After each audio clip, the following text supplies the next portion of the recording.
Tunaendelea na Wizara ya Habari, Utamaduni, Sanaa na Michezo. Mheshimiwa Ngwasi Damas Kamane, mbunge wa viti maalum, aulize swali lake. Kwa niaba Mheshimiwa Sambatavangu. Asante Mheshimiwa Mwenyekiti, kwa niaba ya Mheshimiwa Ngwasi Kamane naomba swali lake namba 220 nipate majibu ya serikali. Majibu ya swali hilo Mheshimiwa Waziri.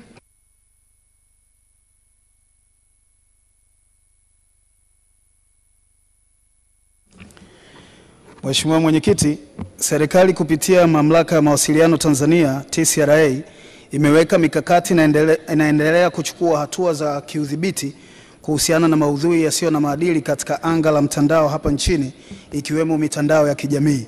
Kufikia tarehe 31 Machi 2025, TCRA imeweza kubaini na kufungia tovuti, akaunti za mitandao ya kijamii, majukwaa, blog na kadhalika zipatazo 80,171 zilizokuwa zinachapisha maudhui yaliyo kinyume na maadili na yenye kuhatarisha afya ya akili na watoto.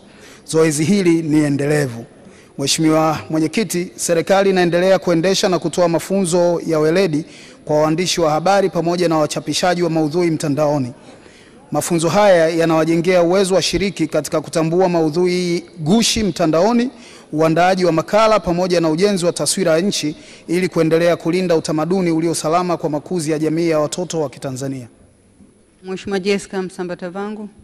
Asante Mheshimiwa Mwenyekiti, pamoja na majibu mazuri ya serikali na maswali mawili ya nyongeza. Swali la kwanza, upi mkakati sasa wa kudumu wa kuweka vitu kama censorship ili kuzuia taarifa na maudhui yasiyo na maadili kusambaa katika jamii ya Watanzania? Lakini namba 2 ni serikali imejipanga vipi pia kuzuia tamaduni na zile ngoma ambazo zinachezwa bila nidhamu, ikiwepo kuchezwa uchi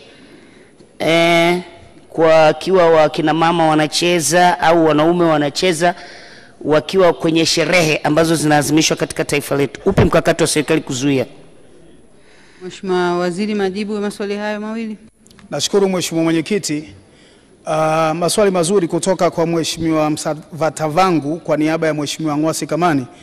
Kwanza, serikali imewekeza katika teknolojia. Kupitia TCRA, serikali imewekeza sana kwenye teknolojia ikiwemo matumizi ya akili za bandia ili kuhakikisha kwamba inabaini na kuzuia ama kuondosha kabla haizijafikia walaji wengi zaidi habari ambazo zimechapishwa na ziko kinyume na maadili ya Mtanzania. Lakini la pili, serikali kwa sasa ina mashirikiano makubwa na makampuni makubwa yanayoendesha shughuli hizi duniani, kwa mfano Google ama Meta ambao wanaendesha Facebook na Twitter, ili kuhakikisha habari ambazo hazina maadili ambazo zimechapishwa aidha zinazuiwa kuchapishwa ama zinaondolewa haraka. Lakini hali kadhalika serikali inaendelea kuboresha sera na sheria zinazotumika kuendesha masuala ya uchapishaji habari mtandaoni, na inaendelea kuelimisha wananchi ili waendelee na wao kujilinda na masuala haya na kuhakikisha maadili hayakiukwi kwa kutumia machapisho haya yaliyoko mtandaoni. Kwa hivyo kimsingi serikali inafanya kila linaloweza ili kuhakikisha kwamba uhuru wa vyombo vya habari, uhuru wa kupata habari hautupeleki kwenye ukiukwaji mkubwa wa maadili na hivyo kuweza kulinda vizazi vyetu. Lakini la pili, swali la pili lilikuwa kuhusiana na ngoma na ngoma zisizofaa. Haya mengine Mheshimiwa Mwenyekiti, mavazi yanayovaliwa kwenye ngoma zisizofaa. Mavazi yanayovaliwa ambayo si rasmi mazuri. Sawa Mheshimiwa Mwenyekiti. Hili moja kwa moja linakwenda kwenye uvunjifu wa sheria za nchi na linatakiwa kuhudumiwa kwa namna hiyo. Kwa hivyo kama kutakuwa na habari, kutakuwa na muonekano ambao haufai, masuala haya yanatakiwa kuripotiwa kwa mamlaka zinazohusika na achukuliwe sheria na ashughulikiwe kwa mujibu wa sheria za nchi. Mheshimiwa Zakaria Isai, nimekuona. Asante Mwenyekiti. Pamoja na majibu mazuri ya serikali, je, serikali ina mkakati gani kwa kuwa kundi hili la watoto ndio litakaloathirika baadaye kutokana na maonyesho hayo ambayo tunashindwa kuyazuia kwenye mitandao ya kijamii?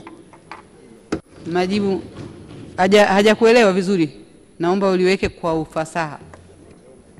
Mheshimiwa Mwenyekiti, pamoja na majibu mazuri na mikakati mizuri ya serikali, bado kuna tatizo kwa watoto wadogo kwa ajili ya kufuatilia matangazo haya kwenye vyombo vya television, hasa wanapokuwa wenyewe manyumbani na pindi wanapokuwa kwenye magrupu.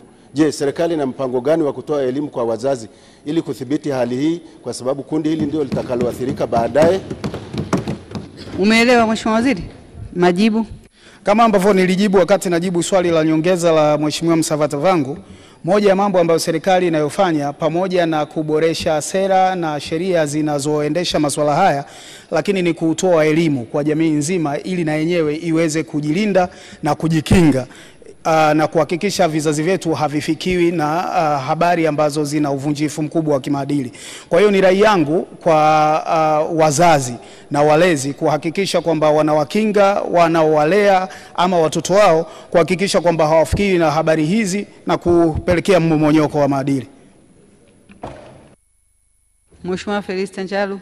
Asante Mheshimiwa Mwenyekiti, na kushukuru kwa kunipa swali dogo la nyongeza. Mtandao wa TikTok ndio mtandao pendwa wa watoto wetu, wanafunzi, lakini ndio mtandao unaoongoza kwa maudhui mabaya.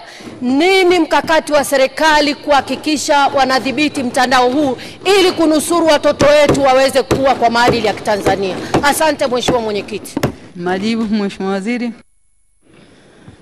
Mheshimiwa Mwenyekiti, upo ukinzano wa moja kwa moja kati ya ukuaji mkubwa wa teknolojia na uvunjifu wa maadili nchini, lakini serikali inachofanya ni kuhakikisha wachapishaji wa habari na mitandao hii wanafuata sheria za nchi, ikiwemo ukaguzi wa mara kwa mara ambao unafanywa na TCRA, kwa sababu wote wanatakiwa kuwa wamesajiliwa na TCRA. Kwa hivyo udhibiti unaendelea kufanyika, na pale ambapo tunaona kuna haja kabisa ya kuingia na kufuata mamlaka nyingine za kisheria ili kuhakikisha ya kwamba maadili hayaendelei kuvunjwa, huwa tunafanya hivyo. Kuna ugumu wa kufanya hivi kwa sababu ya ukuaji mkubwa wa teknolojia duniani Mheshimiwa Mwenyekiti, lakini tunaendelea kurekebisha sera na sheria ambazo zinahudumia masuala haya. Tuendelea na swali la Mheshimiwa Nusrat Shaban Hanje, mbunge wa viti maalum. Asante Mheshimiwa Mwenyekiti, naomba sasa swali langu namba 221 lipate majibu ya serikali. Majibu ya swali hilo Mheshimiwa Waziri.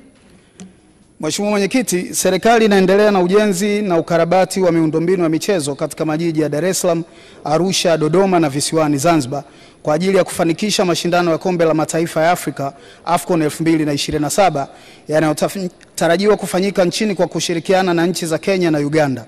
Aidha, kupitia Baraza la Michezo la Taifa na Shirikisho la Mpira wa Miguu Tanzania, tunasimamia malezi ya timu ya vijana kimkakati ili kuhakikisha tunakuwa na timu bora yenye viwango vya ushindani wa kimataifa. Baadhi ya masuala yaliyofanyika ni pamoja na kuanzisha programu za kuendeleza vipaji kwa kushirikisha timu za vijana walio chini ya miaka 17, walio chini ya miaka 23 na kutumia wachezaji wa diaspora. Mheshimiwa Mwenyekiti, mipango mingine ni kuboresha mikakati ya upatikanaji wa vifaa mbalimbali vya michezo, kuandaa benchi la ufundi lililo bora, kuandaa programu za lishe, kuandaa kambi za mazoezi ya muda mrefu, kuandaa michezo ya kirafiki ya kimataifa na kuboresha na kusimamia maslahi ya wachezaji. Mheshimiwa Nusrat Hanje. Mheshimiwa Mwenyekiti, nakushukuru pamoja na majibu ya Mheshimiwa Waziri na maswali mawili ya nyongeza. Swali la kwanza ni kuhusiana na utaratibu wa kupata vijana kwa ajili ya kucheza kwenye timu ya taifa. Serikali ina mpango gani kuhakikisha kwamba wanafanya scouting ili waweze kutambua vijana ambao wanafanya vizuri sana sana katika vilabu vidogo vidogo mikoani huko? Ukiangalia hata kwetu pale Ikungi Mashariki pale kuna timu ya Kikio Boys wanafanya vizuri sana pamoja na Ikungi FC Matongo FC ya Ikungi. Kwa hiyo wanafanya utaratibu gani ili hawa vijana na wao waweze kupata nafasi ya kushiriki katika kuwepo kwenye timu ya taifa? Lakini swali langu la pili kuhusiana na ubora wa viwanja vyetu nchini. Tumeona kwenye vyombo vya habari na nini, serikali wanafanya matengenezo, wanafanya marekebisho ya viwanja, ikiwemo kiwanja cha Benjamin Mkapa. Lakini Mheshimiwa Mwenyekiti, tuliona wanabadilisha viti pale Benjamin Mkapa. Lakini Mheshimiwa Mwenyekiti, wewe unafahamu kwamba pale kuna shida ya pichi. Yaani mvua ikinyesha ile pichi pale uwanja wa taifa inajaa maji, pale Benjamin Mkapa inajaa maji. Sasa nataka kufahamu serikali kwa nini wasishughulike na jambo la uwanja kwenye pichi, pamoja na mambo mengine wanayofanya, lakini wanafanya nini? Wanafanya utaratibu gani kuhakikisha kwamba ile pichi inakuwa bora kama ambavyo tunategemea, kwa sababu tunategemea uwanja wa Benjamin Mkapa sasa hivi. Asante Mheshimiwa Mwenyekiti. Majibu Mheshimiwa Waziri. Nakushukuru Mheshimiwa Mwenyekiti. maswali mazuri kutoka kwa Mheshimiwa Nusrat Hanje. Hili la scouting, serikali kupitia shirikisho la mpira wa miguu Tanzania imekuwa ikiendelea kufanya scouting na kubainisha vijana ambao wana uwezo, wana vipaji vya kutosha kuchezea timu zetu mbalimbali za taifa. Na hivi ninavyojibu maswali haya hapa, TFF tayari wanao vijana takriban 150 katika kituo cha maendeleo ya michezo kule Tanga, na vijana hawa wamekusanywa kutoka maeneo mbalimbali ya mikoani ili kuhakikisha kwamba vipaji vyao sio tu vinalelewa, lakini na wanakwenda shule wakitokea pale kwenye kituo chetu cha maendeleo ya mpira wa miguu Mianjani Tanga.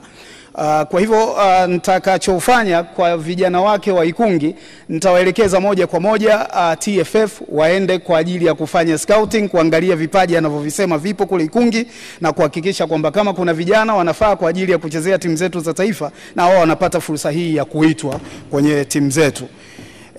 Kwenye swali lake la pili, hili la Benjamin Mkapa, tumekuwa tukifanya ukarabati wa uwanja wa Benjamin Mkapa kwa zaidi ya mwaka mmoja sasa, na maeneo yote ambayo tulikuwa tunafanya ukarabati hayakuwa yakihusisha eneo la pitch.